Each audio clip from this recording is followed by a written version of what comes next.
បាតុករថៃផ្ដើមប្រមូលផ្ដុំនៅទីក្រុងបាងកកទាមទារនាយករដ្ឋមន្ត្រីចុះចេញសារព័ត៌មានថៃបានផ្សាយថាបាតុករថៃមកពីទីក្រុងបាងកកនិងខេត្តមួយចំនួនកំពុងសម្រុកចូលតំបន់ប្រមូលផ្ដុំនៅកណ្ដាលក្រុងបាងកកចាប់ដើមពីពេលព្រឹកដើម្បីចូលរួមបាតុកម្មមួយដែលរៀបចំឡើងក្នុងគោលបំណងទាមទារឲ្យនាយករដ្ឋមន្ត្រីថៃផៃថងឋានលាលែងពីតំណែងចំថ្ងៃដែលនាយករដ្ឋមន្ត្រីថៃធ្វើដំណើរទៅកាន់ខេត្តchiang raiភាគខាងជើងប្រទេសដើម្បីពិនិត្យមើលស្ថានភាពទឹកជំនន់ដែលកំពុងបង្កការលិចលង់សារព័ត៌មានថៃ PBS World បានផ្សាយនៅមុននេះបន្តិចថា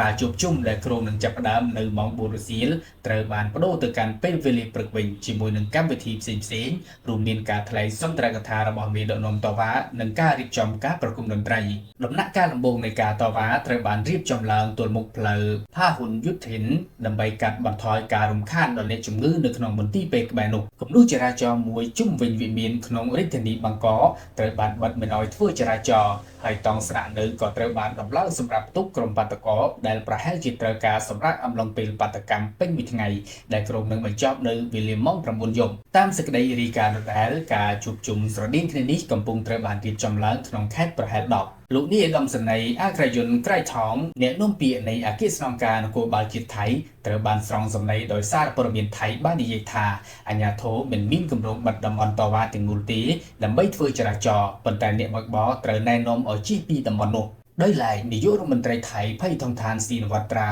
ដែលបានធ្វើដំណើរទៅកាន់ខេត្តchiang raiភាគខាងជើងប្រទេសដើម្បីធ្វើសកម្មភាពជួយសង្គ្រោះទឹកជំនន់បាននិយាយនៅព្រឹកនេះថាលោកស្រីបានត្រៀមខ្លួនរួចជាស្រេចដើម្បីពិភាក្សាជាមួយមេដឹកនាំបាតុកម្មប្រសិនបើពួកគេចង់ដោយដែលលោកស្រីសង្ឃឹមថាការតវ៉ានឹងប្រព្រឹត្តទៅដោយសន្តិភាពលោកស្រីបានបន្ថែមថាលោកស្រីបានណែនាំដល់មន្ត្រីពាក់ព័ន្ធឲ្យធានានូវសុវត្ថិភាពនិងសន្តិភាពក្នុងពេលមានបាតុកម្មនាយករដ្ឋមន្ត្រីផៃថងឋានកំពុងប្រឈមមុខសម្ពាធឲ្យចុះចេញពីអំណាចបន្ទាប់ពីបៃធ្លីសារសម្លេងសន្ទនាជាមួយសម្ដេចតេជោហ៊ុនសែនប្រធានព្រឹទ្ធសភាកម្ពុជាជុំវិញបញ្ហាព្រំដែនដែលលោកស្រីស្នើឲ្យភាគីកម្ពុជាបើកច្រកព្រំដែននៅមុនដូចគ្នានិងដូចមុនគណៈសម្ដេចតេជោបានទាមទារថាភាគីណាបិទមុនត្រូវតែបើកមុនហើយកម្ពុជាត្រៀមតែធ្វើតាមប៉ុណ្ណោះដោយសារសម្លេងសន្ទនានោះហើយទាំងលោកស្រីផៃថងឋានតលនិងរដ្ឋាភិបាលចម្រុះរបស់លោកស្រីប្រឈមហានិភ័យក្នុងការបាត់បង់អំណាចនិងរំសាយសភាឬអាចឈានទៅដល់ការធ្វើរដ្ឋប្រហារយោធាទៀតផង